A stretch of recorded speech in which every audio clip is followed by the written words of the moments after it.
Memories come to us in fragments. So I played Assassin's Creed Shadows.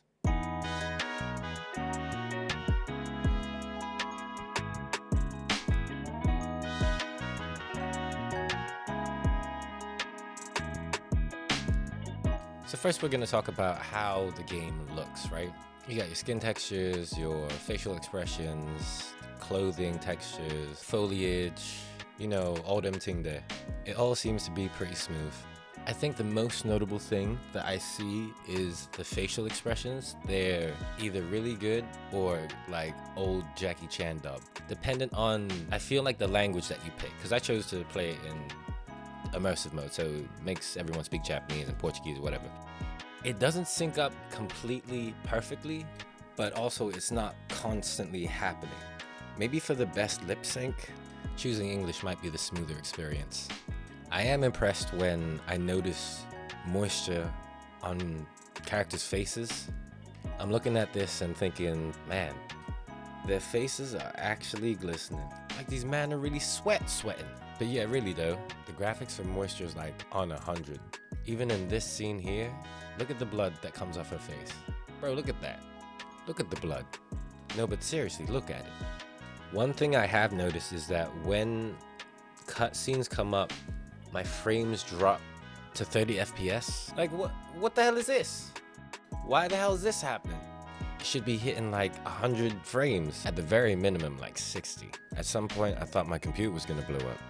But this is something I check for whenever a cutscene comes up, and it does always drop to 30 frames per second. Not a big gripe. That's also one of the things that might flip it into that Jackie Chan Drunken Master dub. But hey, who knows? Further testing is definitely needed. When looking at the environment, I think most scenes are picturesque. There's like a lot of times when I'm trying to get to a new viewpoint or a castle, I see the moon glowing, casting shadows on your character's face. Yeah, that's a shadow. In the sun, you can see details like the shadows of your hair being blown by the wind, like the physics. I mean, look at that. There's a reason that they have the photo mode. And for like the foliage, the buildings, most scenarios, you could start photo mode and do the snappy snap. Obviously, the way the game looks to you specifically will depend on what graphics card you're running or what CPU you're running. I've got mine at the bottom of the screen so that you know what our specs are and can kind of like compare that way with your current rig. Getting some time to play Yusuke, we immediately feel confident, purely for the style of his combat, which is basically like brute forcing through every samurai's guard in the land. You don't need to be too shy with fighting at all. You just go out there and start turning samurai into straight up head ornaments with like ease. So one of the things that gives me jokes is that when Yusuke is fighting a few people at the same time, no matter how many heads you be cutting off, the remaining guys who are around will continue to fight you, even though they seen their man just get beheaded in a millisecond. Like imagine that. Imagine you're at war and then someone cuts off your captain's head. They look to you like you're supposed to do something about this. Bro, the war is lost at this point. He has killed him. I am on your side. But yeah, Yusuke, fun to play for the fact that he just overpowers everyone. If you're into a tankier character, then Yusuke would be more attuned to your playstyle. I believe playing as Yusuke, you can block more attacks, whereas Naoe, you'd have to dodge more. And that would make perfect sense because of the physicality of both of the characters. You know them physicality there. With Naoe, I could almost feel a different sort of weight behind her attacks. It seemed that a lot of guys wouldn't stagger as easily as they would have if we were Yusuke. Once again, this does make sense due to the size difference between the two. One huge advantage that Naoe has over Yasuke is that she can sneak around and assassinate people. So it's actually funny where Naoe is able to kill someone much faster without having to be strong. And that's where Naoe's gameplay really shines. The assassinations, the hiding in the shadows, attacking from above, all these elements of her skill set make her very enjoyable to play. The first time that you do an enemy keep and you don't let anyone know that you were there, you did it. You've become the shadow. But at certain times during combat, I felt like I was fighting the camera more than I was fighting the guys around me. A way around this was just running it with no lock on camera and just pushing the direction in the way that I wanted to attack. Almost every fight that you have is not just going to be against one person. So if you're locked into this one person and you're surrounded, you're not always going to be able to tell when you're getting attacked. So I'd say lock in when it's like a boss. You're only fighting against one entity.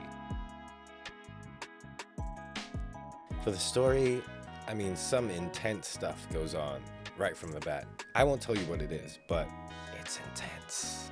But at the same time, easy to digest, which is kind of what you want, especially at the start of the game anyway. The missions that you're given are interesting enough where it wants me to keep playing more, especially when you get rewards like a new sword or a piece of armor. Because that's what you want when you go out into the world. You want the best gear to be able to fight whoever it is that gets in our way. And believe me, there will be guys getting in our way. Well, they'll at least try to. Doing as many of these objectives and side quests will enrich the game. Me personally, I did like doing these, but as I played the game more and more, I'll check to see if any of these do get repetitive. As you finish the prologue, you're able to traverse the open world map. The map is covered by a fog of war and usual stuff. You go to a point and it'll reveal what's around. Trails leave some of the map exposed. So the main thing to do here is to go to the viewpoints, which are these birds on the map. And from these viewpoints, you're able to open up new fast travel locations. And believe me, getting these is essential for being able to finish off objectives or missions much faster in the case where you don't have to go from end to end on the map. You'll come across castles that offer high value loot. These will also be displayed with a level, a suggested level. I say suggested because there have been some cases where my level's been lower than the suggested level, but it really depends on how you take on the castle. Traversing from place to place, you get your horse. Now, the horse is hilarious. So you summon it from whistling, and from my experience, I have to whistle a couple of times. It'll not show up. I whistle maybe a third time, and it'll come in like the Flash. It'll suddenly appear. It's like it gets there so fast that it just like materializes in front of me. It's so fast. And the thing is, you don't actually crash into anything. No matter how fast you go, you could be moving at the speed of light and you wouldn't even crash into anything. You kind of touch an invisible wall around it, and then your horse just either stops or walks around, which is bad in a way where it's not as realistic as it should be when you're riding a horse. But then at the same time, this is my argument for it, at the same time it becomes less inconvenient because you're not falling off the horse every like 5 seconds. But honestly, I preferred it like this. I'd be falling off the horse every 2 seconds if this wasn't how it worked, so big dub. There's no combat on the horse. You can throw like a couple knives or whatever, but you can't take out your sword and attack someone on the horse, which is fine because I do just like having ground combat, but maybe for some other people they would have liked that ability to do that. All in all, my experience with the game has been quite positive. I've enjoyed the story, the missions, the combat especially the most, and then by no means is the game perfect. And to be honest, my experience could change over the course of playing the entire game, but for an initial impression, it is very fun. I'm enjoying it a lot. but we'll see how the rest of the game plays out.